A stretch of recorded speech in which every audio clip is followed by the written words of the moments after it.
السلام عليكم. الفيديو ده هوريكم شويه مشتريات المهمه ان انتوا المفروض تجيبوها الجامعه بعد ما قضيت سنه اولى جامعه، وعرفت ايه الحاجات المهمه اللي المفروض تجيبوها في سنه اولى. فجهزوا حاجه تشربوها واتفرجوا على الفيديو للاخر.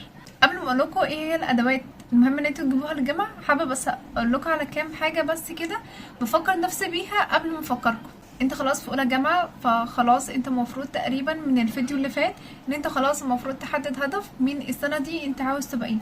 انت مثلا قررت هندي مثلا هو مثال بعد السنه دي ان شاء الله تجيب تقدير عالي، فانت ما تخليش طول السنه ان انت مذاكره بحته بس، وان انت كل هدفك بس ان انت تجيب تقدير عالي، واي عقبه وصعوبات تقابلك في الدراسه خلاص تحبط، ما تقدرش ان انت تكمل، ما توصلش لهدفك. وانت طبيعي الدراسة هي من اصعب الحاجات ان اي طالب يعملها، وكمان بيبقى اولى جامعة، فانت مش الصعوبة في اولى جامعة كمية المواد، هي الصعوبة انها انت اول سنة كلية، فانت بتنتقل مرحلة تانية خالص لمرحلة جديدة، فهي بس صعبة في كده. واذا كان بقى لو انت مثلا دخلت كلية طبية وبالانجليزي، فكمان بتواجه صعوبة في ان انت تتعامل مع مواد بالانجليزي، اللي انت برضو خدت سكن، فكل دي صعوبات ممكن تواجهها في اولى كلية وغيرها كتير. انت كده لو انت ركزت مع الصعوبات اللي هتقابلك، انت هتعدي سنة اولى في ان انت بس تحل مشاكلك وتحل مشاكل اللي واجهتك في سنة اولى. فالسعادة الحقيقية تكمن في الاستمتاع للرحلة، مش بس اللي هو غايتك ان انت عاوز تصل للهدف اللي انت عاوزه خلاص. فنركز ان احنا ندي كل لحظة مساحتها، وان احنا نستمتع بيها، وان احنا نتعلم من غلطات اللي احنا عملناها. طول ما انت ماشي في الطريق هتحس بسعادة ورضا من نفسك، مش بس لما تصل للهدف هتحس بسعادة.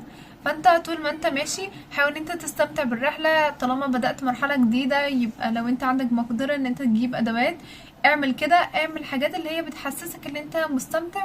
بالنسبه لي ادوات الجامعه حاجه مهمه جدا ان انا بحب اعملها، عشان دي بتديني حافز كبير ان انا ابدا العام الدراسي بحماس، وان انا اجتهد لحد ما اوصل لهدفي ان شاء الله.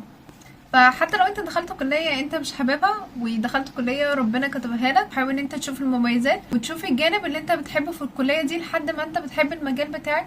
لان انت طالما اتحطيت في مكان، حاول ان انت تتأقلم عليه وتشوف المميزات لو انت دخلت مجال التمريض تابعنا عشان فايتك كتير جدا. يلا نبدأ ادوات الجامعة. اول حاجه هي حاجه اساسيه اللي هتلم ادوات الجامعه كلها، هي الشنطه. في فتره الجامعه انت على حسب كليتك، لو انت بتاخد حاجات كتير فانت محتاج ان انت تاخد شنطه اللي هي بظهر عشان تشيل حاجات كتير. طب ايه هي ادوات الجامعه اللي انت محتاجاها في الكليه؟ اول حاجه واللي هي اهم من ادوات الجامعه هي شنطه الجامعه اللي انت هتروحي بيها الكليه. انت على حسب كليتك، لو انت بتاخدي ادوات كتير يبقى لازم شنطه بظهر عشان تاخد ادوات كتير وما تشيليش حاجات على ايدك. بالنسبه لي احسن حاجه جبتها للجامعه هي شنطه بظهر، وكمان كبيره جدا بتاخد حاجات كتير. في شنط برضو اللي هي توتي باج، هي شنط حمليه جدا وتبقى اصغر شويه من شنط الظهر، هي بتشال على الكتف. هي شنط بالنسبه لي عمليه جدا، وهي حتى مهلكه عشان اصلا بستخدمها كتير. تاني حاجه وهي كشكيل. وانتي في الكليه انتي يفضل اللي هو تاخدي مثلا اللي هو كشكول صغير بس اللي هو تكتبي فيه الاسئله المهمه، مثلا اللي هو الدكتور قالها، عشان اثناء المحاضره الدكتور بيقول ساعات اسئله مهمه ممكن تيجي في الامتحان، فكل ده انتي المفروض ان انتي تكتبيه عشان تخليه معاكي لحد فتره الامتحان. فمثلا يفضل مثلا اللي هو يكون معاكي مثلا حاجه صغيره مثلا كده عشان تكتبي بس فيه الحاجات المهمه، وكمان ما يكونش كبير ويكون صغير مثلا زي كده عشان تقدري تاخديه معاكي في شنطه الجامعه. ممكن تاخدي نوت صغيره تكتبي بيه فيها مثلا اللي هو الاساينمنت مثلا اللي هو الدكتور طلبه منك، او في مثلا اللي هو برزنتيشن هتعملوه، او اي حاجه انت مش عاوزه تنسيها اكتبيها في النوتس. النوتس مهمه جدا، خديها معاكي عشان تكتبي فيها اللي انت عاوزاه. ممكن تجيبي برضو اللي هو كشكول كبير، بس الكشكول كبير هيبقى تقيل قوي للجامعه، وانت اصلا مش هتحتاجيه، مش هتكتبي فيه اصلا حاجات كتير.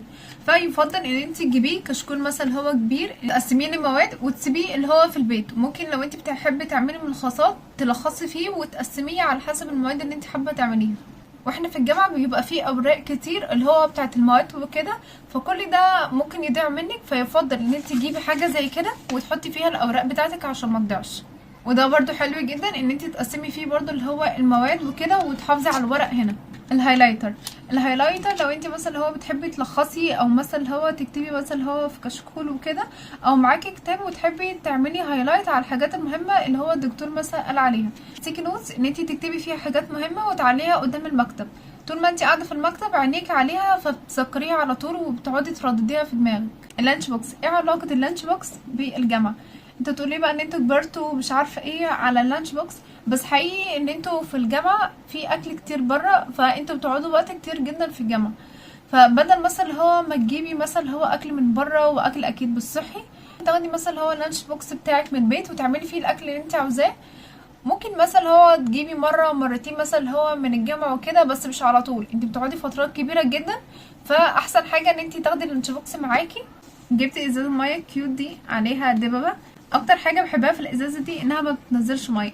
لو انت بتاخدي بقى شنطه صغيره، فالازازه دي بجد شكلها حلو قوي، ويعني حجمها متوسط، تقدري تمليها مثلا اللي هو من بره مثلا اللي هو من كولدير، فهي كويسه قوي. محفظه مهمه جدا انها تكون معاكي عشان بتلم حاجات كتير جدا، منها الاي دي وبطاقتك واللي هو فلوسك، فمهم جدا انها تكون معاكي، وبتلم حاجات كتير قوي احسن ما ترميها في الشنطه.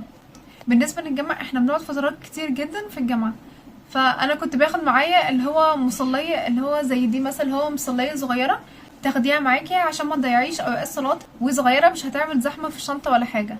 من حاجات مهمه جدا ان انتي تاخديها معاكي اللي هو وانتي ماشيه في الطريق البسيها، عشان احنا واحنا في الطريق ممكن ننسى ان احنا نذكر ربنا وكده، فطالما دي في ايدك انت مش هتنسي، وكل ما تبصلها تفتكري ان انت عاوزه تذكري ربنا، فتاخدي حسنات طول ما انت ماشيه في طريق الجامعه عشان بيبقى طويل وكده، فتاخدي حسنات وتكتسبي اجر احسن من لا شيء.